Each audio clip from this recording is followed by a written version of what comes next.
Recording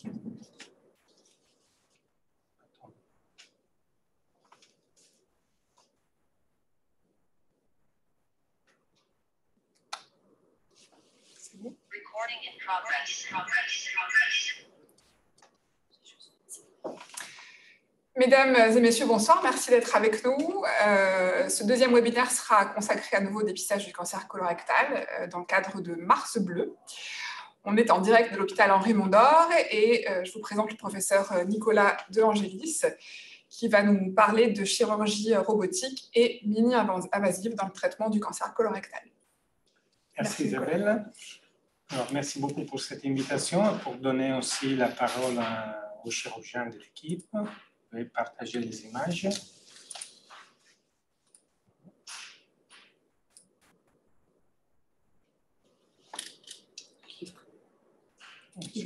Non, livre. Là. Non, c'est du côté du... Voilà, là. Oui. Okay, je pense que vous voyez bien les images. Donc, je m'appelle Nicolas De Angelis, je suis chirurgien à l'hôpital Henri Mondor depuis 2012 et j'ai un intérêt clinique de recherche. La plupart de mon emploi, c'est concernant le cancer colorectal. Donc, pourquoi parler de chirurgie? La chirurgie, c'est important dans le cancer colorectal parce qu'elle représente une des options thérapeutiques à visée curative le plus fréquent pour les patients atteints d'un cancer colorectal.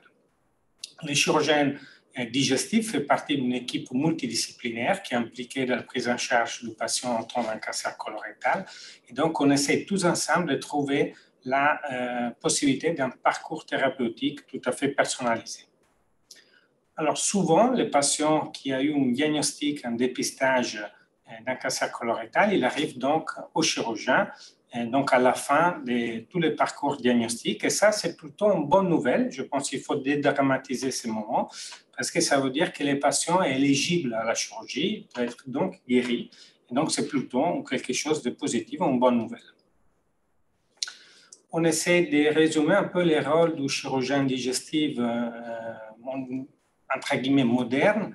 À notre avis, dans l'équipe, on tient beaucoup au moment à la consultation, qui parfois peut durer presque 1 heure avec les patients qui étaient donc dépistés pour un cancer colorectal.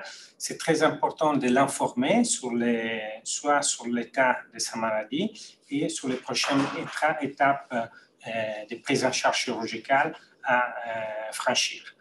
Très important, c'est aussi de rester à l'écoute du patient qui peut nous poser des questions et qui veut être aussi rassuré par rapport à la chirurgie. Après, je pense depuis 10 ans, le vrai changement, c'est que le chirurgien n'est pas seulement celui qui fait l'intervention, mais c'est aussi l'acteur de la prise en charge qui prépare les patients à la chirurgie. On va voir les protocoles de préhabilitation, mais aussi à la période post-opératoire avec des protocoles comme les RAC, améliorés pour les patients. Très important, c'est aussi assurer une bonne qualité de la vie après chirurgie à nos patients et d'assurer avec les collègues oncologues un suivi à long terme, on va voir au moins 5 ans après la chirurgie. Tout ça, bien sûr, toujours en staff de concertation multidisciplinaire. Donc, on va travailler tous ensemble avec les collègues oncologues, gastroentérologues, radiologues pour bien définir et personnaliser la prise en charge thérapeutique. Très simplement, la chirurgie colorectale donc, permet de traiter des cancers du côlon et du rectum, qui est la dernière partie du tube digestif que vous pouvez voir dans la figure ici à gauche. Et il consiste simplement à retirer la partie du côlon ou du rectum qui est malade. Et ici, on peut voir par exemple une maladie qui est au niveau du côlon gauche. Très important, après cette étape démolitive, il faut aussi rétablir la continuité de l'intestin. La plupart des fois, on peut faire tout de suite une anastomose entre la partie en aval et en amont de la lésion colique, avec une anastomose digestive qu'on peut appeler aussi couture de l'intestin. Parfois, on ne peut pas faire tout de suite cette couture, donc on peut passer par des stomies qui sont souvent temporaires, 2 à 3 mois, pour récupérer l'état clinique et faire dans un deuxième temps l'intervention pour rétablir la continuité digestive. Très important, c'est de se préparer à la chirurgie colorectale. la plupart des patients vont être opérés dans les 3 à 4 semaines après le dépistage, après le diagnostic. Le chirurgien doit être en mesure de motiver les patients à être acteurs de sa préparation pour arriver à la chirurgie dans le meilleur état physique et psychologique possible. Tout ça pour diminuer les morbidités post-opératoires. Et donc, après les dépistages, en consultation avec les chirurgiens, on a tout d'abord la possibilité de faire un bilan préopératoire pour bien comprendre l'état général du patient, les possibles comorbidités qui sont associées, et essayer aussi de dépister certains facteurs de faiblesse pour essayer de les corriger avant l'intervention. Et c'est pour ça que j'introduis les protocoles de préhabilitation, où le chirurgien, c'est un peu le chef d'orchestre. C'est un protocole avec une modalité de prise en charge préopératoire extra-hospitalière basé sur des programmes d'entraînement spécifiques, par exemple de l'exercice physique, l'arrêt du tabac, l'amélioration de l'état nutritionnel. On peut utiliser par exemple l'immunonutrition et essayer tout à fait de corriger des faiblesses comme l'anémie avant la chirurgie.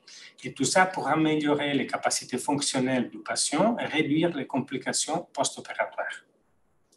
Une fois qu'on arrive à la chirurgie, donc au J0 de l'intervention, c'est là que les chirurgiens, ensemble aussi les anesthésistes, commencent les programmes de récupération améliorée après chirurgie. Ça commence avec une anesthésie qui est tout à fait adaptée et personnalisée aux patients. On essaie d'épargner les morphiniques, utilisant une analgésie multimodale, donc pour réduire les douleurs et commencer très tôt une mobilisation du patient, parfois déjà le soir même de l'intervention, une réalimentation précoce, et on essaie aussi d'éviter des drainages ou des sondes urinaires ou nasogastriques. Tout ça pour un retour rapide du patient à l'autonomie et pour prévenir des complications post-opératoires. Et ça sont deux protocoles ensemble qui ont pu révolutionner effectivement la prise en charge chirurgicale du patient. On peut voir dans cette figure comme l'ARAC et la préhabilitation peuvent agir ensemble pour pour augmenter la capacité fonctionnelle qui va bien sûr diminuer pendant la chirurgie. Et ça, c'est très important pour les patients de plus de 60 ans, qui sont à peu près les 85% de tous les patients atteints d'un cancer colorectal. Et puis, il y a le choix de l'approche chirurgicale. Avec ces deux figures, on peut bien comprendre que l'aparotomie, c'est la chirurgie aussi ouverte, où les chirurgiens ont les mains au contact de l'organe. Et donc, c'est la chirurgie plus invasive, et c'est la première chirurgie qui a été faite en chirurgie colorectale. Et ici à droite, vous avez l'image d'une chirurgie mini-invasive. Donc, on essaie de réduire les cicatrices avec les petits trous de 5 mm à 12 mm. On gonfle l'abdomen avec de la CO2 et les chirurgiens manipulent les organes parmi des pinces. Aujourd'hui, on peut dire que la mini-invasivité est déclinée en deux approches principaux. La célioscopie, vous voyez les chirurgiens est sous la table au contact du patient. Ils gonflent l'abdomen avec la CO2 et ils utilisent des pinces pour manipuler les organes. La deuxième approche de la mini-invasivité, c'est la chirurgie robotique. C'est bien sûr l'avancée plus importante des dernières 10 ans en chirurgie colorectale. C'est une révolution parce que pour la première fois, le chirurgien n'est pas au contact du patient, mais il est dans un console qui est à côté du tableau opératoire. Et vous voyez que tous les mouvements du patient sont traduits par des joysticks qui vont manipuler les organes parmi les pinces du robot. Et ça, c'est surtout quelque chose qui vient d'arriver depuis environ 10 ans et dans lequel, à l'hôpital Raymond-Dor, on était parmi les premiers à la PHP en Europe à utiliser ce type d'approche. Vous voyez que l'évolution, c'est une évolution très rapide. À partir de 1985, où a été faite la première célioscopie par le docteur Mouret, il s'agissait d'une cholécystectomie. Après, dans les années, il est arrivé la célioscopie pour les résections colorectales. Et après, il est arrivé aussi la chirurgie robotique. Et aujourd'hui, depuis environ 2019, on a des différentes plateformes chirurgicales. Et donc, on a un choix aussi différent parmi les approches robotiques. Il faut toujours préciser que, bien sûr, le robot est utilisé par les chirurgiens. Il n'a pas une autonomie dans la procédure, mais il est conduit par les chirurgiens. Pourquoi il faut préférer la chirurgie mini-invasive par rapport à la laparotomie, donc à la voie ouverte? Parce que l'approche mini-invasive s'associe à une récupération post-opératoire plus rapide par rapport à la laparotomie, moins de douleurs post-opératoires, moins de complications post-opératoires et bien sûr des résultats cosmétiques améliorés. Ces évidences sont très importantes depuis environ 10 ans et reposent sur des études prospectives et randomisées. Donc, le chirurgien doit faire les choix de la technique. On essaie toujours de la faire en fonction des caractéristiques du patient, de la situation clinique et de la tumeur. Et bien sûr, la meilleure technique chirurgicale est celle qui mieux s'adapte aux caractéristiques du patient et de sa maladie. En général, on essaie toujours de préférer donc la mini-invasivité, car les objectifs de la chirurgie colorectale doivent rester les résultats oncologiques optimaux. Donc, on doit être sûr que notre geste chirurgical assure une survie, un contrôle important du cancer, minimiser le stress pendant l'intervention et bien sûr préserver la qualité de la vie en termes d'efficace, en termes aussi sexuels. L'évolution technique depuis les dernières années, aussi la robotique, ils sont bien sûr au service de l'amélioration des soins cliniques. Une fois terminée l'intervention, on peut dire qu'aujourd'hui, on est dans un séjour hospitalier moyen d'environ 5 jours. Ça, c'est un avancée majeur dans les dernières années. Et il est rendu possible de différents protocoles, mais aussi de l'approche mini-invasive. On peut dire que le patient rentre à la maison en totale autonomie, avec une reprise des activités physiques et sportives aussi environ 4 semaines après l'intervention. On peut dire que l'impact sur la qualité de la vie est vraiment minimisé après ce type de chirurgie. Très important, c'est aussi le suivi oncologique obligatoire selon des protocoles standards jusqu'à 5 ans après l'intervention. Et bien sûr, essayer d'appliquer des règles pour une bonne hygiène de vie après l'intervention, donc essayer d'arrêter le tabac ou les surpoids avec une hygiène aussi alimentaire. Donc, je vais dans les conclusions. Je pense qu'un des messages plus importants à passer, c'est donc le dépistage. Le cancer colorectal s'associe à 90% des chances de guérir lorsqu'il est dépisté tôt. La chirurgie, c'est une option thérapeutique curative très fréquente. Les patients ont un rôle actif dans la préparation à la chirurgie. Et l'évolution technologique et l'approche chirurgicale mini-invasive ont permis d'améliorer les résultats post-opératoires, de minimiser l'impact et de donner de bons résultats en termes de qualité de la vie. Merci beaucoup. Très bien, merci beaucoup Nicolas.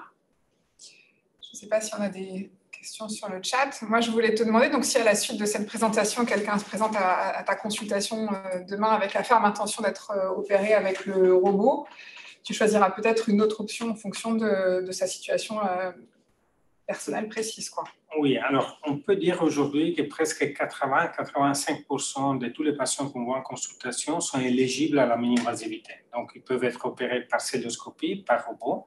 Après, il y a certains cas où il y a effectivement un cancer qui est localement avancé, donc qui n'est pas éligible, mais c'est vraiment la minorité. On peut voir les statistiques dans le service, on est vraiment moins de 15% chaque année. Donc, on peut dire que c'est vraiment démocratiser l'accès à la mini-invasivité. D'accord. Mais néanmoins, le robot lui-même, ce n'est pas un outil qui est disponible dans tous les hôpitaux de France, j'imagine. Alors là, on peut dire quand on a commencé ici en 2012 avec toute l'équipe, il y avait le professeur Bruneti aussi, on était ensemble au début de cette expérience. Il y avait très peu de robots à l'époque. Et là, actuellement, on commence à être un outil très présent, soit en France, soit en Europe. La France est le pays qui a plus de robots installés en ce moment en Europe. Donc, c'est quelque chose qui rentre dans les grands standards de la pratique. Après, il faut savoir que pour l'instant, entre un robot et célioscopie, il n'y a pas de désavantage en termes cliniques. Très probablement, les ressentis qu'on a cliniques, c'est que les robots rendent plus simple pour les chirurgiens certains types d'interventions. On arrive surtout à standardiser les gestes mieux. Et donc, ça, c'est un plus-valeur pour la robotique. D'accord. Et si on sort un petit peu du thème du cancer colorectal, le robot a une utilité dans d'autres indications? Alors, on peut dire qu'actuellement, il est très utilisé surtout dans la chirurgie rectale, dans les tubes digestifs. On l'a utilisé aussi sous l'estomac et sous l'œsophage. Par contre, il est encore sous investigation. Par exemple, un chirurgien hépatobiliaire, ce n'est pas encore tout à fait rentré dans la vie clinique quotidienne. Je pense que les tubes digestifs et surtout les rectums, c'est un des targets les plus importants de la chirurgie robotique actuellement. C'est une technologie qui est plutôt nouvelle, donc il faut attendre encore des études et les résultats à long terme. Est-ce qu'on peut imaginer que dans des zones où on manque de chirurgiens capables de pratiquer avec cet outil-là, tu puisses opérer en étant dans une autre ville ou dans un autre pays, par exemple? C'est une très, très bonne question. Donc, cette année, avec la World Society of Emergency Surgery, on a fait un position paper. Donc, on a réuni environ 30 chirurgiens experts du robot et on a établi effectivement qu'un des intérêts, ça peut être l'opportunité d'opérer dans des zones où on n'a pas de chirurgiens qui ont l'expertise. Et donc, on pourra faire de la téléchirurgie. Et ça, c'est très intéressant. Et il y a même une hypothèse de pouvoir opérer, par exemple, quelqu'un qui est sur une base spatiale avec un chirurgien qui est sur la Terre. Donc, pourquoi pas, ça peut être une des applications, surtout aujourd'hui qu'il y a la nouvelle network 5G. Donc, tout est beaucoup plus vite et ça peut être une option tout à fait pour le futur. Très bien. Tu nous as fait voyager là d'un coup. Chirurgien dans l'espace avec un chirurgien sur Terre. Ça nous a ouvert des horizons. Eh bien, merci beaucoup. Je crois qu'on n'a pas d'autres questions sur le chat. Donc, je remercie encore le professeur De Angelis pour cette belle intervention. Et je vous souhaite une bonne soirée à tous et je vous encourage à vous faire dépister. À bientôt. Au revoir. Merci, bonne soirée.